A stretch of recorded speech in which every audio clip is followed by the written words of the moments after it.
For this DIY, I am using the photo frames that I got from Dollar Tree. This is 8 by 10 photo frame and I got this in gold color.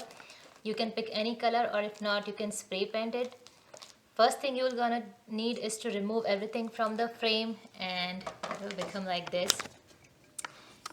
And then tuck all these small holders that hold the photo inside of it. Just tuck them in or break or remove them, whatever is convenient. I got a bunch of these. I'll be using 9 for this DIY. You may need as many depending on the structure you want to have.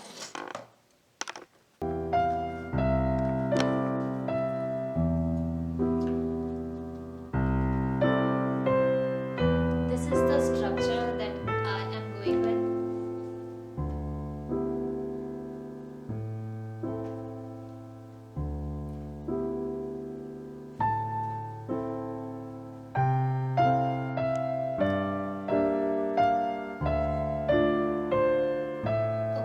So my structure is ready, and when your structure is ready and you are satisfied, you can start gluing everything together. I'm using E6000 so that everything stays together stronger.